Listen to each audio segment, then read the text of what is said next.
Behind me is where the Second Council of Nicea happened. This church was built in the middle of the 6th century, and then the Ottomans took it over in the 14th century, and the Ottomans changed the name of the city from Nicaea to Iznik. It is now a mosque. As you can see inside in this video, you're allowed to visit except for prayer time. There's a time in the morning and then 5. You can see inside, and I'll show some of these. You can see in this video some of the paintings inside.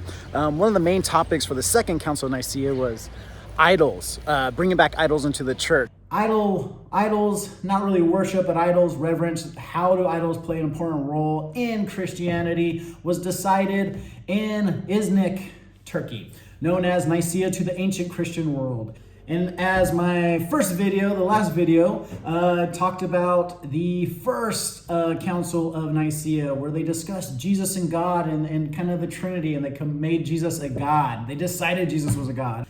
The Second Council of Nicea in 787 AD, all the bishops gathered once more in Nicaea, modern day Iznik.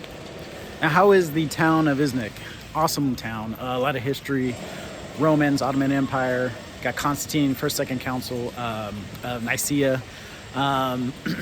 It's called Iznik, it was Nicaea.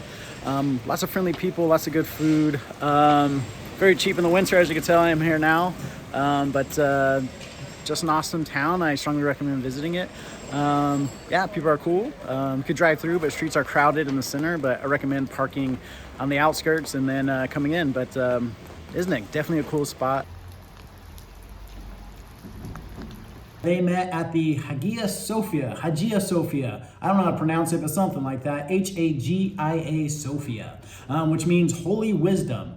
Now it is a church that has been converted into a mosque, but this was a very important place for Christianity, and the meetings where they discussed how idols should be associated with Christianity, what the proper rules were around idols, and how they should be used in rituals and in churches in the future.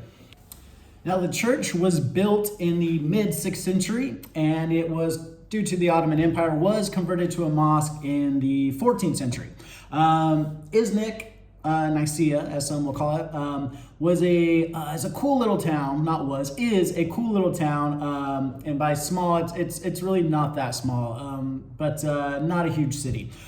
Great place, great lake right next to it, very friendly people. Bit of a conservative vibe I got from there, but you can see the Roman walls. When the Romans occupied Iznik, you can see where the First Council of Nicea was, which is underwater. Again, look up the last video here.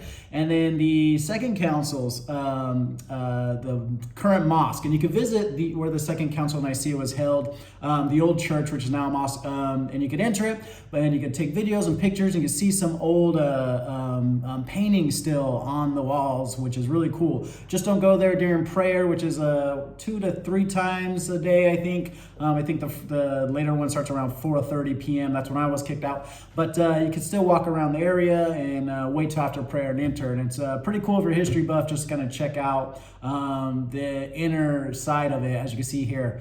Just interesting if you want to know how Christianity kind of became what it is known to be today.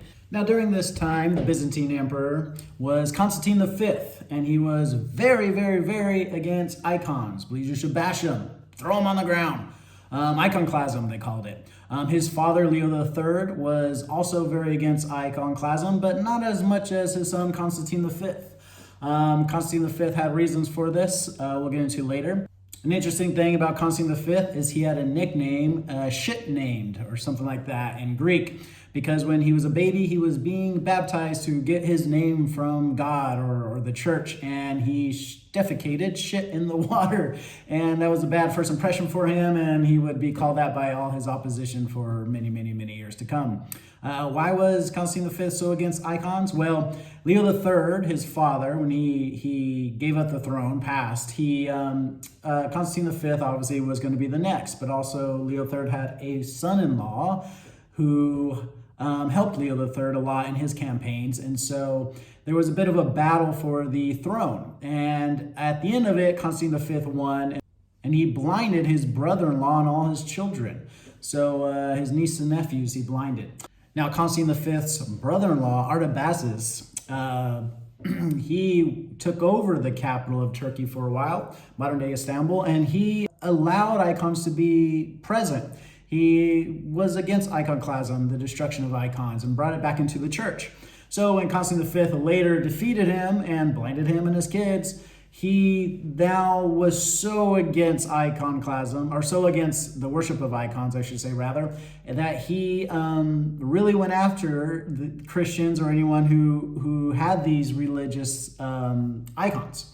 And so that's why he was so angry about it, because the person that almost took over the throne brought it back. So that's probably why he was a little more strict than his father. So when the Second Council of Nicea met, that is kind of how that started, is that they had this emperor who was in charge, really being strict on their religious freedoms. He was also kind of against, which was popular in the day, Christians kind of worshiping God on their own. He did not like that. So he brought it more into the public sphere of a church and believed that was a correct way to practice Christianity. So an interesting note, as a lot of bishops were saying, is that, hey, Constantine V has pictures everywhere. There's a lot of imagery. It's almost like kind of the state or the empire is trying to replace the religious icons with their own image. So there was this bit of tug of war, and that's kind of what kicked things off. So in 754, Constantine V decided to persecute those who worshipped icons, except for the Mother Mary. He allowed that one. So that's when he began to really impose the empire into the church, which we know bishops do not like. Constantine V also started to really show his power, even grabbing monks and nuns and coupling them up and forcing them to get married, or he would blind them or kill them. So really showing the government entering the church, which was a huge problem, obviously. Now, Constantine V was pretty popular, although many don't think he was, because, and by the way, not a historian, this is just a little reading I do and some interest I have. Constantine V really, for the first time in a long time in that era, gave an offensive against the caliphate, the Muslims of the Arab world. And during his time, he capitalized because the Arab world was in a bit of a civil war. They were moving the capital of the caliphate from Damascus to Baghdad. This was a time of weakness for the Muslims, so the Christian emperor, Constantine V, jumped on that and started an offensive, which gained him a lot of popularity. Also, this is the Second Council of Nicea, but it is not just the Second Council of Bishops during this time. This is the Seventh Ecumenical Council, and the last that most of the Orthodox and Catholics believed. That was it. Although the Western kind of church and the Eastern church kind of separated a little before this, and that's when even the Pope was kind of not under the empire anymore and kind of separated, and this is where you have the West and the East kind of separating. This was also when the Pope crowned Charlemagne as, you know, the new king, or another king, the Western king. And this is kind of where the separation happened. And the Pope did this under the eye of God, so he kind of, obviously it was more political in my opinion, but interesting, is not the Second Council. It is the Second Council of Nicea, but technically the seventh and last council of these bishops. Now, these bishops were hashing it out over this and that. Obviously, the first council we talked about in the last video, if Jesus was divine or not. They talked about human nature and God nature, and how rituals should be played, and who's in charge of what. There could only be one bishop in a certain amount of territory. Just a lot of back and forth during these seven councils. But as we get to the Second Council of Nicea, that's when they mostly focused on icon worship, or icon's position in the church.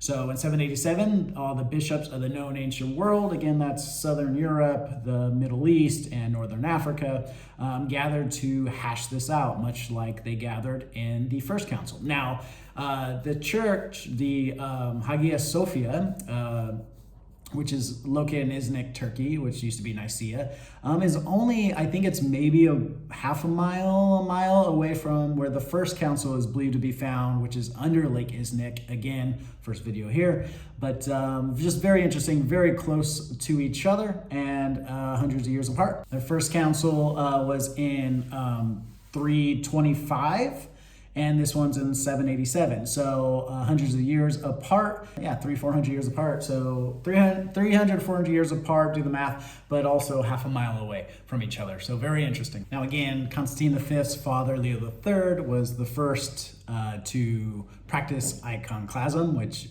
basically means no pictorial images of Jesus or other figures in the church. Now, the Second Council of Nicea was originally a year earlier, supposed to meet, 786, was supposed to meet in Constantinople. I don't know why, but that is very hard for me to say. I cannot say that word properly. Constantinople.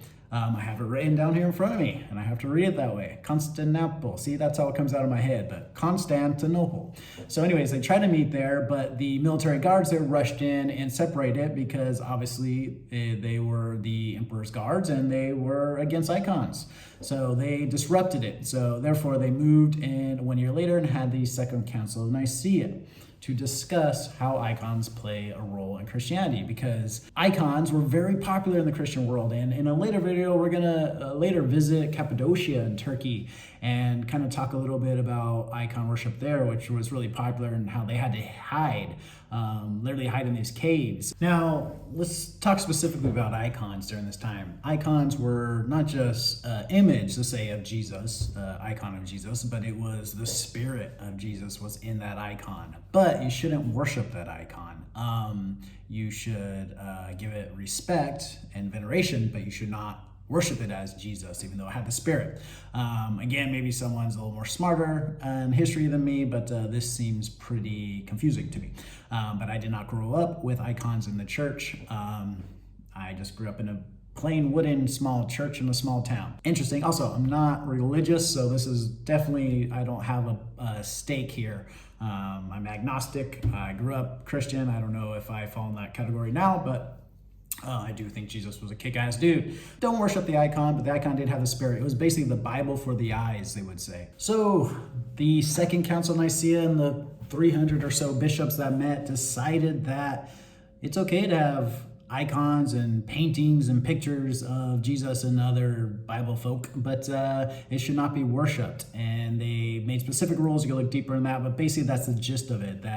That is why you walk into a Catholic church and you're going to see maybe the St. Mary or a cross with the crucifixion of Jesus on it. Orthodox churches as well, which I don't know if I've ever been in one of those. I don't think. I know in San Francisco, I was in the Russian neighborhood in the Richmond, and there was Orthodox church there, I believe Russian Orthodox, Eastern Orthodox Church.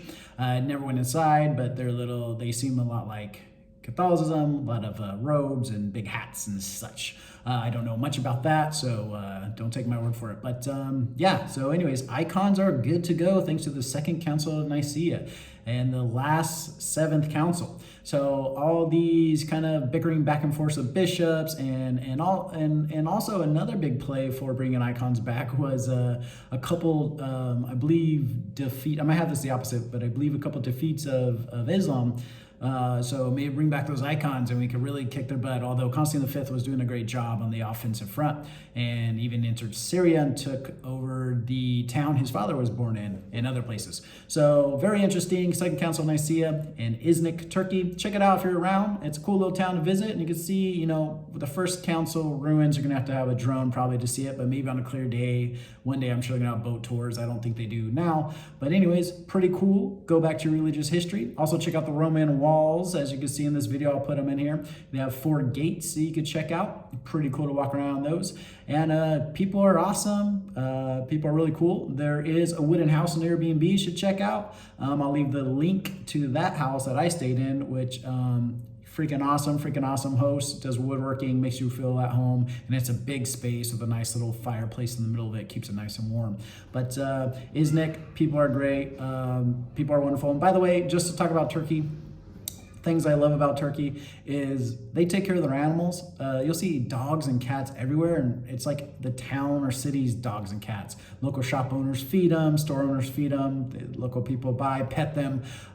Super cool. Every place I've gone to in Turkey, you see that. And even the government have little feeding trays, I believe, that they fill up. So they treat animals with a lot of respect. You might have breakfast, as I did in Iznik this morning, and a cat jumps on the table, and that's very normal. Kind of weird for me at first, and probably a lot of other countries it's a little bit how do I say, gross, or not, you don't want hair in your food, or maybe you're allergic, but it's kind of cool. It grows on you after a while, and I love how they treat animals here. Another thing is the Turkish people are probably some of the best people in the world. Always help you. I mean, you could go up to anyone. I mean, there's bad people, don't get me wrong, but I'm pretty sure you go 99 out of 100 people and ask for help, even if they don't speak English, they're going to help you out. They go out of their way to be helpful. They're very welcoming. They want to know things about you. They're truly, truly great people. You might not see a smile right away, but crack a smile and get one back. I guarantee it. The people are so, so, so awesome, and I love them deeply. And it's going to be hard to leave this country and go back to some of the American folk. But anyways, love Turkey, love the people. Iznik is a great spot as well. I mean, I was at a store earlier today, and I go in to buy some stuff, and you know, the store owner and some guy were talking. It looked like a Muslim fella, and you know, he in broken English asked where I was from, and I said American. He says, oh, and he goes in his pocket and grabs out 3 candies and hands me 3 candies. He says, oh, you know, and goodbye. And it's just, Turkish people are awesome. So if you're an American and you see some foreigners, make sure to treat them with a lot of respect, because you never know, one day you might be in their country and they will do the same for you. I think sometimes America, we get too busy, but if you could help someone out, especially a tourist, and they're going to remember that forever, and you are going to represent America in the world. And we know that we're known for wars and money and corporations, and I think there's a lot of awesome American people that could show that in a different way by just helping a tourist out or helping anyone out in that matter. So anyway, that's it for this video. We're moving on. We're headed towards Ephesus. Probably gonna have a few videos there. So check it out. Like and subscribe if you're into spirituality, psychedelics, history, lost religions, and historical ruins, and travel in general. So thank you so much. Love you, and peace.